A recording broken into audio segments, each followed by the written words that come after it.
How do you refuel your social and emotional reserves? They're all getting tapped, right? So we have all of these experiences around us, and not to diminish what's going on with COVID, but there are circumstances in our lives that are outside of our control, things that are swirling on around us, that are just adding weights to things that are already under pressure. So you have relationships, personal relationships, professional relationships that are stressful, that people are drawing things from you or demanding things from you, that relationships are, at the end of the day, they're really messy. And so that taxes us in some way. The combination of those pressures, those outside external pressures and the internal pressures are taxing us. And so we have these reserves, we have this buoyancy, this ability to have energy, create energy around our social interactions and our emotional status, and that gets taxed, that gets drained down through just day-to-day things.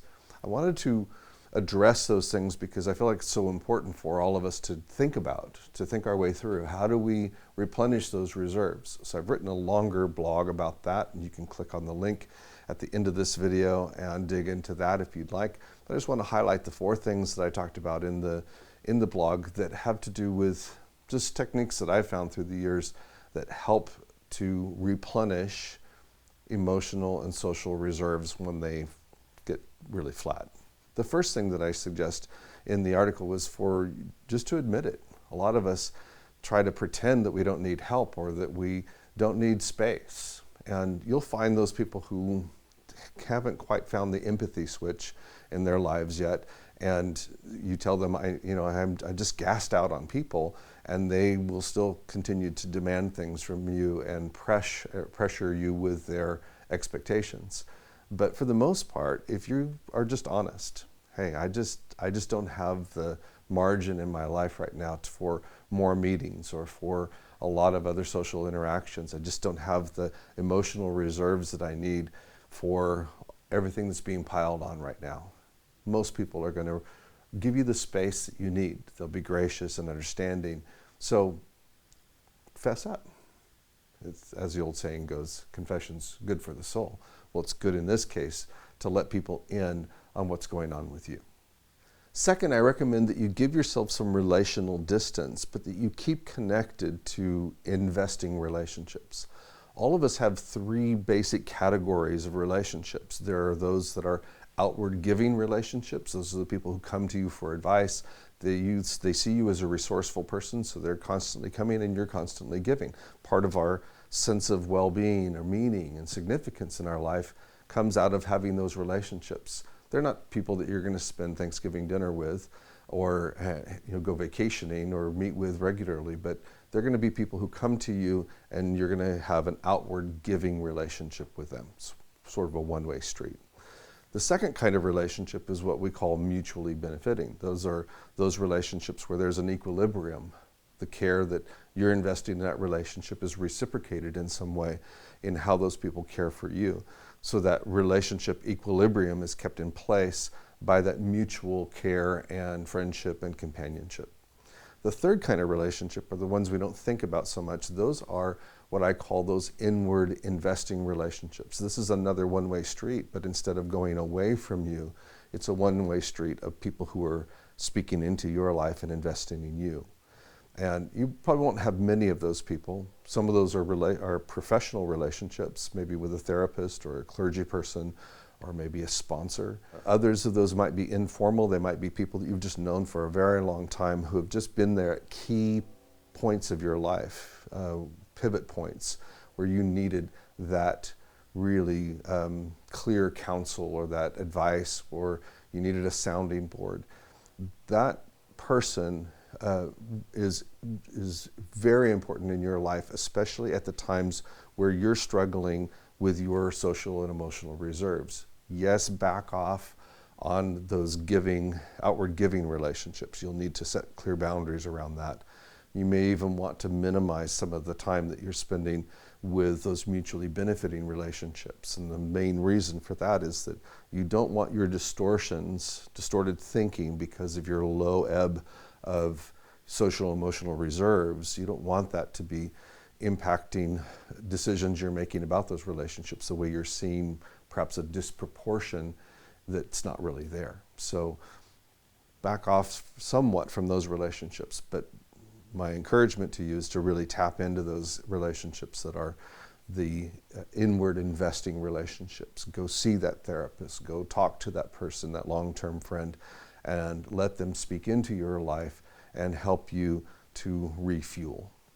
My third suggestion to you is that you tap into your energizers. There's things in all of our lives that add and contribute weight to us, that kind of bog us down.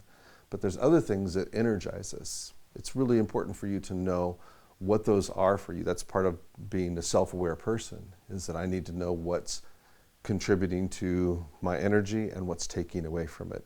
I give a couple of suggestions in the blog and a couple of personal examples of things that are meaningful to me that help me to restore energy, to revive a bit.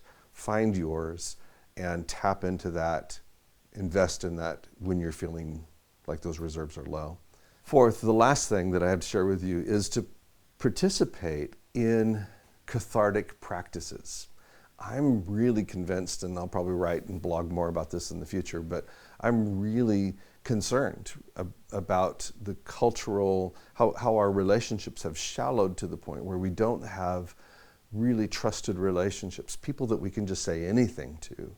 And we need that as human beings. We need that catharsis. I need to be able to get the stuff that's going on in my head out into the outside world, because in the squirrel cage here, the repetitive thoughts and the things that I'm ruminating about, those things, unless I get them on the outside of my life, they continue to trouble me, and they make sense in their own world. So that's why we want to bring them to the outside world. I don't know how many times I've had conversations with people that I trust and said something I needed to say this thing out loud. And the moment I said it out loud, it was like I realized, oh, that was just goofy. I've really talked myself into a corner here, but I wasn't realizing that as long as that dialogue was going on inside my own thoughts and feelings. I needed to say that out loud to another human being. Some of you would say, I just don't have that person. I don't have that individual who can play that role in my life, that I could trust to that degree where I could just say anything to them. Well, you might want to consider an alternative, which would be in writing those things down. I've had the same experience where I've written something down, read it later on, and it's like, oh my gosh, my thinking's just really off. But at other times, writing things down that have just been drifting around in my head or that I've been feeling, sensing, helped to crystallize into insight and an action. I've made decisions based upon taking those things out of my head and putting them down on paper. So any way that you can, whether that's through a relationship or through journaling or whatever it is, try to find a way to participate in a catharsis, a cathartic practice, getting that internal stuff on the outside.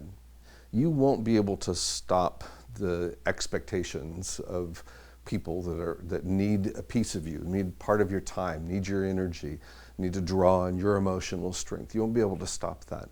But you also will not be able to fully step up to the demands of tomorrow unless you're taking care of yourself today, working on those, replenishing those areas that have been neglected because of just busyness, because of social interactions or things that you're doing that feel worthwhile and they're gratifying in the moment, but they're taxing your soul.